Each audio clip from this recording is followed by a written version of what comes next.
मैं आपसे पूछना चाहूंगा कि आपकी फिल्म जो रिलीज हो रही है 15 जुलाई को मदारी। 15 जुलाई को मदारी। हाँ 15 जुलाई को मदारी। देश रो रहा है। या आप पूरी कहानी बता रहे हैं इस टाइटल में, या फिर आप सिर्फ टाइटल बता रहे हैं? ये हम इसकी आत्मा बता रहे हैं। आत्मा बता रहे हैं। पहले उसके बारे में कुछ बताइए, फिल्म के बारे में बताइए, फिर हम आगे बढ़ेंगे। ये कहानी है एक बहुत ही गुमनाम इंसान की जो अपनी छोटी छोटी खुशियों में खुश है, लेकिन उसके साथ कुछ होता है और फिर उसके अंदर से एक आवाज़ निकलती है, और वो आवाज़ हर आम इंसान के अंदर होती है, वो ऊपर वाले की आवाज़ होती है।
फ्लोर पे आना जाए।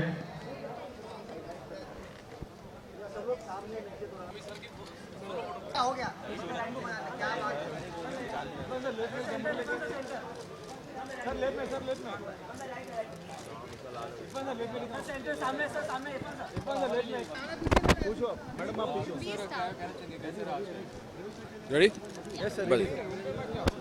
देखिए, सबसे पहले तो मैं इस प्रोग्राम को सारेगामापा को बधाई देना चाहता हूं कि इसके 21 साल पूरे हो गए हैं और ये बहुत ही खूबसूरत प्लेटफॉर्म है एक आवाज़ के लिए। किसी भी टैलेंट को सबसे बड़ी दिक्कत जो होती है टैलेंट की, उसकी दिक्कत ये होती है कि उसको प्लेटफॉर्म नहीं मिलता, वो कहाँ जाके बताए। ये एक ऐसा प्लेटफॉर्म इन्होंने खड़ा किया है जिससे कि बहुत खूबसूरत गायक निकले हैं। अपने कुणाल गांजावाला हैं और श्रेया घोषाल हैं और कई निकले हैं। और तो ये बहुत खुशी की बात है कि इतना अच्छा प्लेटफॉर्म एक लोगों को मिला हुआ है और आदमी जिसका कोई नाम नहीं है, जिसको कुछ पता नहीं है, सडनली इस प्लेटफॉर्म पे आता है और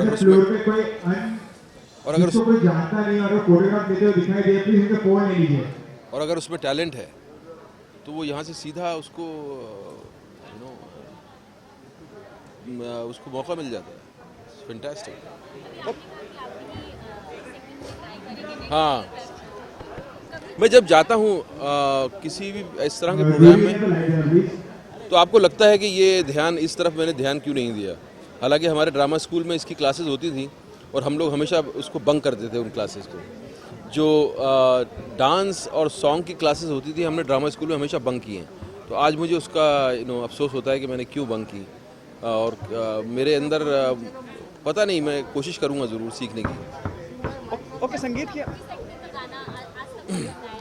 अमित जी ने गाया है, सलमान ने गाया है, कई लोगों ने गाना गाया है, तो आपको पर्सनली किस तरह के गाने पसंद हैं?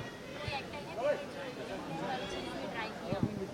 बहुत सारे हमारे सिंगर हैं जो बहुत अभी हमारी फिल्म के अंदर जैसे सुखविंदर ने एक गाना गाया है, मासूम सा, बहुत खूबसूरत है वो गाना। सुन के आपका दिल जो है सीधा दिल को पकड़ता है वो गाना। तो हमारी इंडस्ट्री में बहुत खूबसूरत सिंगर्स हैं एंड तो मैं अगर उनका 1% भी अगर मैं अचीव कर पाया तो I will be happy. Okay, संगीत कभी भी आर डी बर्मन के बिना हमेशा आर डी जी के बिना बिल्कुल आर डी जी के अधूरा। आर डी के बारे में क्या कहना, उनके संगीत के बारे में क्या कहना चाहेंगे आर डी बर्मन? उन्होंने एक बिल्कुल नया किस्म का संगीत वो लेकर आए थे जिसमें जिस तरह का संगीत चल रहा था उनका अपना ही एक स्टाइल था। तो आर डी के गानों का एक अजीब जो वो मस्ती है उनके गाने की और जो आपके दिल को उठाता है, वो जिस तरह से ऊंचा उठा देता है, वो बहुत कमाल का है। और उन्होंने बाकी अलग अलग जगह के इन्फ्लुएंसेस को जिस तरह से मिलाया था, वो सिर्फ आर डी का ही था। आर डी से पहले ना तो आर डी से संगीत हुआ ना उनके बाद हुआ। आर डी थे। ओके, कोई खास मेमोरी, कोई एक फेवरेट गाना आर डी बर्मन के? आर डी बर्मन जी महीने से लगातार लोग इबादत कर रहे हैं, जी, यहाँ पर भी वही कह सकते हैं कि ज़बरदस्त तरीके से सेलिब्रेशन हुआ। किस तरीके से इरफान भाई आप करेंगे सेलिब्रेट ईद को? और दूसरी चीज़, ये जो हाल ही में अभी बॉम्ब ब्लास्ट भी हुआ है, उस पर ये क्या होता है कि आप पूरा महीना एक मेडिटेशन में जाते हैं, आप गौर फिक्र करते हैं, आप इबादत करते हैं और वो महीना जब ख़त्म होता है तो आप उसको सेलिब्रेट करते हैं कि आपकी इबादत कबूल हो, आपने जो गौर फिक्र किया है उससे आपकी ज़िंदगी, आपकी रूह चमके। जितने त्यौहार होते हैं वो इसीलिए होते हैं, उनके बड़े पर्पज़ होते हैं, उनके बड़े मकसद होते हैं और उन मकसद तक हमें पहुंचना चाहिए, उनको जानना चाहिए। और फिर ईद होती है जो खुशी का मौका है, जिसमें आपकी जो कमाई है, जो आपने इनकम साल भर में कमाया है, उसका कुछ फ़ीसदी आप जो है ज़रूरतमंदों को देते हैं, ऐसे लोगों को देते हैं जिनकी ज़िंदगी जो है वो अपने पैरों पर खड़े हो सकें, जो मजबूर हैं, जिनके पास नहीं है। तो उसी तरह से आप भी बनाते हैं। आप चाहे वो कमाई पैसे की हो, चाहे विचारों की हो, वो बांटना चाहिए दूसरों में ताकि बराबरी का एक माहौल बन सके। इरफान भाई, लेकिन बहुत सी नेगेटिव चीज़ें भी हो रही हैं अभी, और हमने ये प्लेटफॉर्म नेगेटिव चीज़ों के लिए थोड़ी आर डी का कोई फेमस गाना जो आपको याद हो आर डी बर्मन का? आर डी बर्मन के बहुत सारे गाने, यार मुझसे गाना याद मत करवाओ। मैं कोई मतलब गाना आपका फेवरेट रहा हो इरफान? मेरे बहुत सारे फेवरेट हैं। मुझे तो शोले का भी जो गाना है बहुत कमाल का लगता है। इस वक्त कुछ डिस्कशन चल रहा है आर डी बर्मन जी को लेकर बायोपिक बनाने की कुछ फिल्म मेकर सोच रहे हैं। अगर बनाना चाहें तो कौन बेस्ट सूटेबल रहेगा आर डी बर्मन के ऊपर बायोपिक के लिए? कौन सूटेबल रहेगा ये तो मैं कैसे बताऊं यार, लेकिन ज़रूर बनना चाहिए उनके ऊपर बायोपिक। एंड उनका कमाल का सफ़र रहा है उनको, और ज़रूर बनना चाहिए। अब कौन खुशनसीब होगा वो आदमी जो आर डी को प्ले करेगा, और कौन खुशनसीब होगा वो डायरेक्टर जो उस कहानी को बता पाएगा, ये बहुत कमाल की बात है। उसकी वो ये प्लेटफॉर्म डिस्कस करने का कोरेगाव में जितनी फ्लोरिटीज में नीचे आई, नो कोरेगाव पुटला